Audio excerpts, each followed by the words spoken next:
ಪದೇ ಕರೆಂಟ್ ಹೋಗೋದು, ಪದೇ ಪದೇ ಕರೆಂಟ್ ಹೋಗ್ತಾ ನಮಗೆ ಮನೆಯಲ್ಲಿರುವಂಥ ಎಲ್ಲ ಉಪಕರಣಗಳನ್ನು ಬಳಕೆ ಮಾಡಲಿಕ್ಕೆ ಆಗುತ್ತಿಲ್ಲ ಅಂತ ಹೇಳುವಂಥ ಒಂದು ಸಂದರ್ಭದಲ್ಲಿ ನಮಗೆ UPSಗೆ ಹೋಗಬೇಕಾಗತ್ತೆ ಅಥವಾ ಜನ್ರೇಟ್ರಿಗೆ ಹೋಗಬೇಕಾಗತ್ತೆ. ಸೊ ಜನ್ರೇಟ್ರನ್ನು ನಾವು ಕಾಣಿದ್ರೆ ಪುತ್ತೂರಿನಲ್ಲಿ ಕಳೆದ 20-25 ವರ್ಷದಿಂದ ಸರ್ವಿಸ್ ಕೊಡಿದ್ದು, ಅವರೇ ಆಗಿ 30 ವರ್ಷ ಜನ್ರೇಟ್ರಲ್ಲಿ ಸರ್ವಿಸ್ ನೀಡಿ ಅನುಭವ ಇರುವಂಥವರು ನಮ್ಮ ಕುಕ್ಕಿಲದ ವೆಂಕಟರಮಣ ಭಟ್ರು. ಆ ವೆಂಕಟರಮಣ ಭಟ್ರ ಸಂಸ್ಥೆ ಏಳ್ಮುಡಿಯ ಪಕ್ಕದಲ್ಲಿ ಕಾರ್ಯನಿರ್ವಹಿಸ್ತಾ ಇದೆ. ಅಂದರೆ ಪೈ ಸೇಲ್ಸ್ ನಡುವಲ್ಲಿ ನೀವು ಒಳಗಡೆ ಬಂದಾಗ ಅವರ ಸಂಸ್ಥೆ ನೀವು ಕಾಣ್ಬೋದು.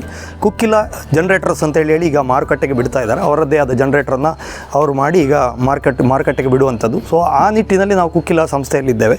ಆ ಕುಕ್ಕಿಲ ಸಂಸ್ಥೆಯಲ್ಲಿ ಇರುವಂತಹ ಜನ್ರೇಟರಲ್ಲಿ ಮುಖ್ಯವಾಗಿ ನಾವು ಈಗ ಮನೆಗೆ ಮತ್ತು ಉಳಿದ ವ್ಯವಹಾರ ಮಳಿಗೆ ಇರ್ಬೋದು ಅಥವಾ ಕೃಷಿ ಚಟುವಟಿಕೆ ಹೇಳೋದು 3.6 ಅಂತ ಹೇಳಿರ್ತಾರೆ, 3.6 ಅಂತ EG 3600 ಅಂತ ಹೇಳೋದಿದೆ. ಆ ಜನ್ರೇಟರ್ನ ಬಗ್ಗೆ ನಾವು ಇವತ್ತು ತಿಳ್ಕೊಳ್ಳಿಕ್ಕೆ ಇಲ್ಲಿ ಬಂದಿದ್ದೇವೆ.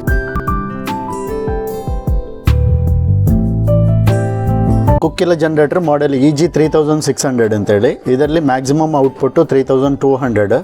ಇದರಲ್ಲಿ ಸಬ್ಮರ್ಸಿಬಲ್ ಪಂಪು 1.5 HP ಅದು ಆರಾಮ್ಸೆ ರನ್ ಆಗ್ತದೆ. ಇದು 11 ಆಮ್ಸ್ ತನಕ ಆಮ್ಸಲ್ಲಿ 11 ಆಮ್ಸ್ವರೆಗೆ ಆಮ್ಸ್ ತಗೊಳ್ತದೆ ಇದು. ಓಕೆ, EG 3600 ಜನರೇಟರ್ ನೀವು ಈಗ ನೋಡ್ತಾ ಇದ್ದಾರೆ ನಮ್ಮ ವೆಂಕಟರಮಣ ಭಟ್ ಅವರ ಒಂದು ಪ್ರಯತ್ನ. ಸೊ ಇದು ಪುತ್ತೂರಿನಲ್ಲಿ ರೆಡಿ ಆಗ್ತಾ ಇರೋದು. ಖಂಡಿತವಾಗಿಯೂ ಇದೊಂದು ಕೃಷಿಕರಿಗೆ ವರದಾನ ಅಂತ ನಾನು ಅಭಿಪ್ರಾಯ ಪಡ್ತಾ ಇದ್ದೇನೆ. ಸೊ ವೆಂಕಟರಮಣ ಭಟ್ರವರ ಒಂದು ಪ್ರಯತ್ನ ಖಂಡಿತವಾಗಿಯೂ ಪುತ್ತೂರಿಗೆ ಮತ್ತು ರಾಜ್ಯಾದ್ಯಂತ ಅಥವಾ ದೇಶಾದ್ಯಂತ ಸಂಚರಿಸಲಿಕ್ಕಿದೆ ಇನ್ನು. ಸೊ 3600 ಜನರೇಟರ್ನ ಡೆಮೋ ನಿಮಗಾಗಿ.